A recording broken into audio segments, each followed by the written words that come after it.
bago ang lahat, unahin natin i-slice ang ating baboy at ika-cut or i-slice natin siya sa maninipis na cut para sa ating pininyahang baboy bago natin siya i-marinate. So, commercial muna tayo mga mare. Kung nanonood ka ng video na ito at bago ka lang sa aking channel, please don't forget to subscribe and hit the notification bell para lagi kang updated and syempre manonotify ka every time na may mga i-upload akong mga bagong videos and mga bagong recipes. Thank you!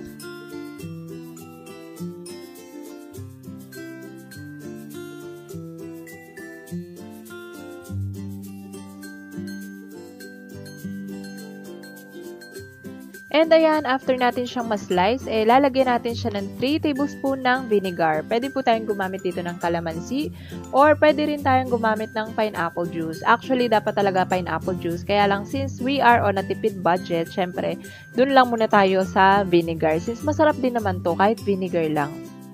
And next, syempre, mag-a-add tayo ng 4 tablespoon naman ng soy sauce o toyo. Then, mag-a-add tayo ng 1 tablespoon ng sugar. And, syempre, kailangan din natin dito ng pepper para may konting anghang. At, meron pa akong naiwan sa ref na kalahating sibuyas, kaya nilagay ko na rin para mas masarap. Then, syempre, ayan, masahin natin siya gamit ang ating kamay para mas manuot ang lasa ng ating marinade. And ayan, ibabalot natin siya ng cling wrap and tatakpan natin ng bowl and ibabalik natin sa ref and ire-rest natin siya for almost an hour or at least 1 hour para manuot yung lasa.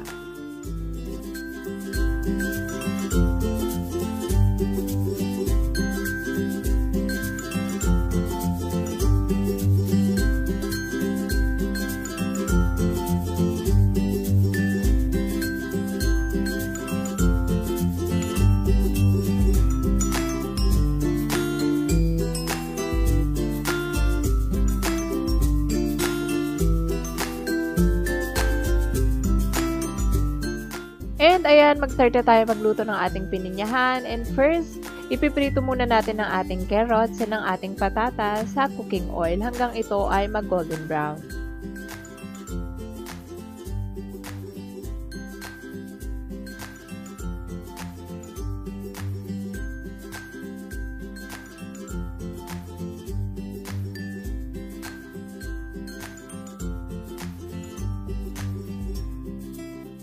So, pag ganito na yung itsura niya, medyo toasted na, pwede na natin siyang hanguin o alisin sa mantika.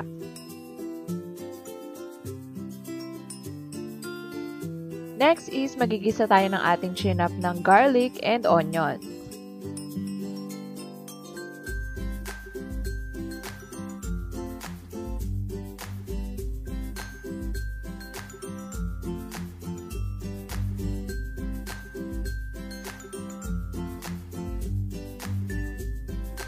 And next, syempre, igisa na natin ang ating minarinate na karne. Ayan, tatanggalin lang natin siya sa sauce at isasama natin sa ating bawang at sibuyas.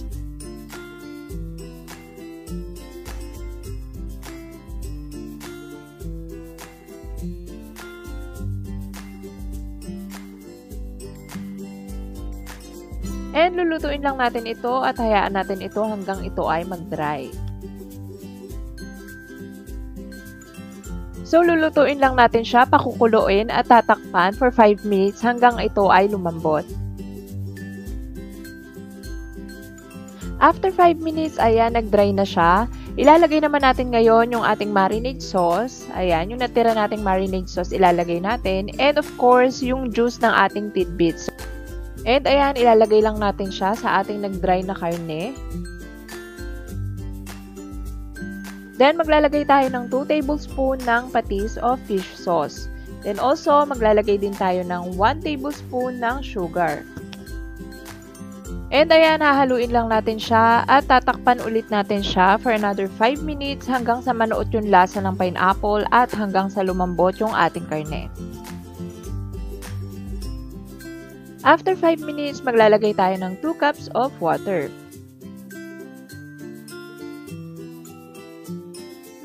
Then again, hahaluin lang natin siya and tatakpan natin hanggang sa kumulo yung water na ating dinagdag.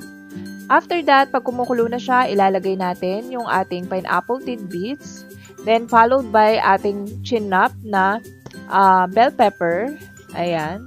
Tinahaluin natin siya and ilalagay na rin natin yung ating pinirito kanina na chopped na carrots and potatoes.